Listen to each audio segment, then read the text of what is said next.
Cancer പ്രതിരോധിക്കാം.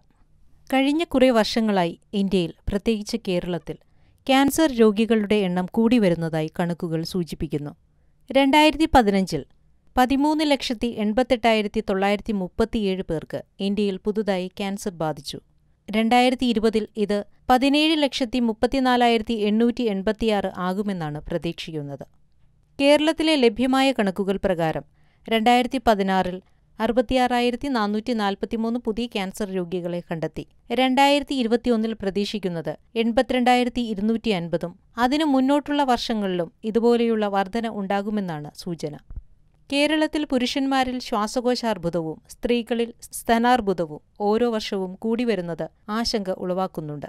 Cancer പെരുക്കം ഇന്ത്യയിൽ cancer രോഗവർധനയ്ക്ക് പ്രധാനമായും 3 കാരണങ്ങളുണ്ട്. ഒന്നാമത് നമ്മുടെ ആയുർദൈർഘ്യമാണ്. പ്രായം കൂടുന്തോറും ക്യാൻസർ വരാനുള്ള സാധ്യതയും കൂടുന്നു. രണ്ടാമതായി, ഇന്ത്യയിലെ ജനസംഖ്യാവർധനവിന് ആനുപാതികമായി ക്യാൻസർ രോഗികളുടെ എണ്ണത്തിലും വർധനയുണ്ടാകുന്നു. മൂന്നാമത്തെ കാരണമാണ് ഏറ്റവും പ്രധാനം. അത് നമ്മുടെ ജീവിതശൈലിയിലുണ്ടായ മാറ്റങ്ങൾ കൊണ്ട് പുതുതായി ക്യാൻസർ ഉണ്ടാകുന്നു എന്നതാണ്.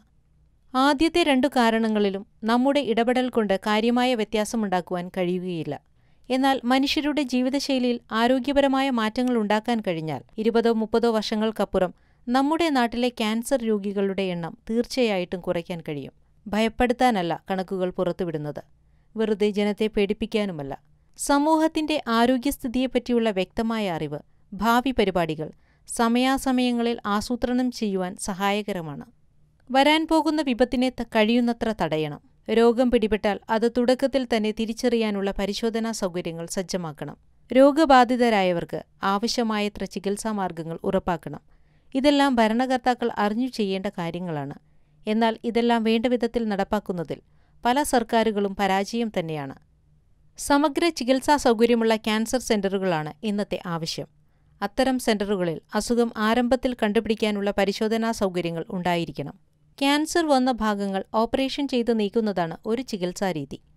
ക്യാൻസർ ഓപ്പറേഷനുകളിൽ വൈദഗ്ധ്യം നേടിയ സർജന്മാരാണ് സർജിക്കൽ ഓങ്കോളജിസ്റ്റ്. റേഡിയേഷൻ ചികിത്സയാണ് മറ്റൊരു മാർഗം. എക്സ്റേ അല്ലെങ്കിൽ ഗാമാരശ്മികൾ ക്യാൻസർ ബാധിതമായ സ്ഥലത്തു പതിപ്പിച്ചാണ് റേഡിയേഷൻ ചികിത്സ നടത്തുന്നത്. അതിൽ പ്രാവീണ്യം നേടിയ ഡോക്ടർമാരാണ് റേഡിയേഷൻ ഓങ്കോളജിസ്റ്റ്. ക്യാൻസറിനുള്ള മറ്റൊരു ചികിത്സ കീമോതെറാപ്പിയാണ്. കീമോതെറാപ്പി എന്നാൽ മരുന്നുകൾ ഉപയോഗിച്ചുള്ള ചികിത്സ എന്നു മാത്രമേ അർത്ഥമുള്ളൂ. അത് ഇഞ്ചക്ഷനായോ ഗുളികയായോ നൽകാം. അത്തരത്തിലുള്ള ചികിത്സയിൽ പ്രാഗൽഭ്യം നേടിയവരാണ് മെഡിക്കൽ ഓങ്കോളജിസ്റ്റ്. ഇവരെ കൂടാതെ പാലിയേറ്റീവ് ചികിത്സാ വിഭാഗം, ന്യൂക്ലിയർ മെഡിസിൻ വിഭാഗം എന്നിവയൊക്കെ ഒരു ക്യാൻസർ സെന്ററിൽ ആവശ്യമാണ്. കേരളത്തിൽ ഈ സൗകര്യങ്ങളെല്ലാം കോർത്തിണക്കിയിട്ടുള്ള ക്യാൻസർ സെന്ററുകൾ വിരലിലെണ്ണാവുന്നതേയുള്ളൂ എന്നതാണ് വാസ്തവം. ചിലതരം ക്യാൻസർ നേരത്തെ കണ്ടുപിടിക്കാൻ പലതരത്തിലുള്ള സ്ക്രീനിംഗ് ടെസ്റ്റുകൾ നിലവിലുണ്ട്. സ്തനാർബുദത്തിലുള്ള മാമോഗ്രാഫി, ഗർഭാശയകള ക്യാൻസറിനുള്ള പാപ്സ്മിയർ, പ്രോസ്റ്റേറ്റ് ക്യാൻസറിനുള്ള PSA പരിശോധന എന്നിവ ഉദാഹരണങ്ങളാണ്. ഇത്തരം പരിശോധനകളെ അനുകൂലിച്ചും എതിർത്തും ധാരാളം ലേഖനങ്ങളുണ്ട്.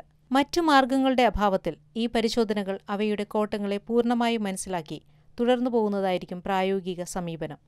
വർദ്ധിച്ചുവരുന്ന ക്യാൻസർ ചികിത്സാ ചെലവുകൾ ഒരു യാഥാർത്ഥ്യമാണ്. ക്യാൻസർ മരുന്നുകളുടെ ഗുണനിലവാരം ഉറപ്പാക്കുകയും അതിന്റെ വില നിയന്ത്രണം കഴിയുന്നത്ര വേഗത്തിൽ സർക്കാർ നടപ്പാക്കുകയും ചെയ്യണം.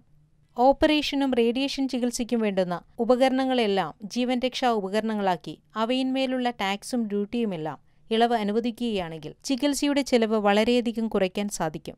പ്രതിരോധമാണ് പ്രധാനം. അസുഖം വന്നിട്ട് ചികിത്സ എടുക്കുന്നതിനേക്കാൾ ഭേദം അസുഖം വരാതെ നോക്കുക എന്നത് എല്ലാവർക്കും അറിയാവുന്ന കാര്യമാണ്. ആദ്യം സൂചിപ്പിച്ചതുപോലെ നമ്മുടെ ജീവിതശൈലിയിൽ മാറ്റങ്ങൾ വരുത്തിയാൽ ഏകദേശം 1/3 ക്യാൻസർ രോഗങ്ങളെ തടയാൻ നമുക്ക് കഴിയും എന്നാണ് പ്രതീക്ഷ. ഇപ്പോഴത്തെ ചെറുപ്പക്കാരിലാണ് ഈ മാറ്റങ്ങൾ ഏറ്റവും ആവശ്യമായി വരുന്നത്. പുകയിലയുടെ ഉപയോഗം പൂർണ്ണമായി വർജിക്കുകയാണ് ഏറ്റവും പ്രധാന കാരണം. നമ്മുടെ നാട്ടിലുണ്ടാകുന്ന 30%-ലധികം ക്യാൻസറുകളിൽ പുകയിലയ്ക്ക് പങ്കുണ്ട്. മദ്യത്തിന്റെയും ചുവന്ന മാംസത്തിന്റെയും ഉപയോഗം കുറയ്ക്കുന്നതാണ് ശ്രദ്ധിക്കേണ്ട മറ്റൊരു കാര്യം. വറുത്തതും പൊരിച്ചതും ഉപ്പിലിട്ടതും പുകയിലുണക്കിയതുമായ ആഹാരസാധനങ്ങൾ കഴിയുന്നത്ര ഉപേക്ഷിക്കുക. അമിതവണ്ണത്തിന് കാരണമാകുന്ന കൊഴുപ്പുകൂടിയ ഭക്ഷണവും നന്നല്ല. ഭക്ഷണകാര്യത്തിൽ ഇപ്പോഴത്തെ ഫാസ്റ്റ് ഫുഡ് സംസ്കാരം ഒട്ടും നല്ലതല്ല. ധാരാളം പച്ചക്കറികളും പഴവർഗ്ഗങ്ങളും ഉൾപ്പെടുത്തിയിട്ടുള്ള ആഹാരമാണ് ഉത്തമം. ക്രമമായ വ്യായാമമാണ് മറ്റൊരു പ്രധാന കാര്യം. നമ്മെ ഉറ്റുനോക്കുന്ന ഭവിഷ്യത്തിനെ നേരിടാൻ ദിനചര്യകളിലും ഭക്ഷണകാര്യത്തിലും പഴയ കാലത്തിലേക്ക് ചില നല്ല ആചാരങ്ങളിലേക്കുള്ള ഒരു തിരിച്ചുപോക്ക് ആവശ്യമാണ്.